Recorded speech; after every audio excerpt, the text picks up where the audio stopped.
আমি তাই প্রাণগঞ্জ অঞ্চলের সর্বস্তরের তৃণমূল কংগ্রেসের কর্মীদের অনুরোধ, আগামী দিনে এই প্রাণগঞ্জ সহ গোটা ভাঙড়ের উন্নয়নটা করতে হবে। আগামী দিনে গরিব মানুষের ঘর পৌঁছে দিতে হবে। কিন্তু একটা অনুরোধ, আপনারা ইতিমধ্যে বোধহয় অবগত হয়েছেন, আমাদের এই ভাঙড় থেকে 3টে অঞ্চল আমরা হেরে গিয়েছিলাম। আমাদের সরকার সেই 3টে অঞ্চলের ঘরটাকে পুরোপুরি বন্ধ করে দিয়েছে। দাদার খাবে আর মামার গাইবে, বলবে ওটা মমতা বন্দ্যোপাধ্যায়ের বাবার টাকা। মমতা বন্দ্যোপাধ্যায় সরকার টাকা দেবে আর তার মা মাসি নিয়ে এই চালতাবেড়িয়া শানপুকুরের কিছু সমাজ বিরোধী তারা টানাটানি করবে।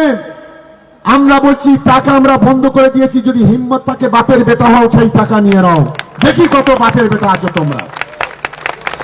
আগামী দিনেও আমি পরিষ্কার বলি,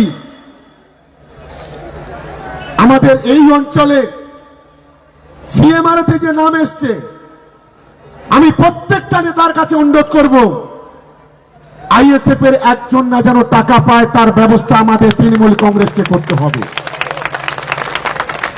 পরবর্তীকালে কৃষক বন্ধু, লক্ষ্মীর ভান্ডার টাকা পাচ্ছেন, দেখা যাবে সেটা। কারণ এই টাকা কেন্দ্রের বিজেপি সরকার দিচ্ছে না।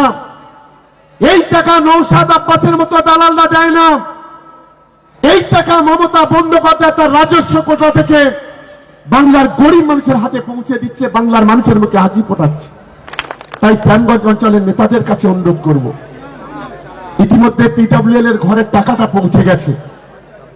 দয়া করে অনুরোধ করে আমাদের কোন বুথ সভাপতি, পঞ্চায়েত মেম্বার কিংবা কোন নেতা একটা গরিব মানুষের কাছে 5 টাকা নেবেন না। যদি নেন 24 ঘন্টার মধ্যে তার প্রশাসনিক এবং পার্টিগত ব্যবস্থা হবে। এই টাকা শওকত মোল্লার বাপের টাকা নয়, আপনার বাপের টাকা নয়, এই টাকা মমতা বন্দ্যোপাধ্যায় সেই গরিব মানুষটাকে দিয়েছে, এটা মনে রাখবেন।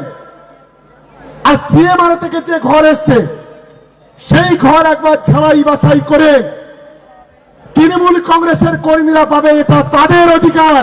এটা কিন্তু আপনারা মাথায় রাখবেন। ওই দালালদের অধিকার নেই যারা প্রতিদিন মমতা বন্দ্যোপাধ্যায়কে মামাসি তুলে গালাগালি করে, অভিষেক বন্দ্যোপাধ্যায়কে মামাসি তুলে গালাগালি করে।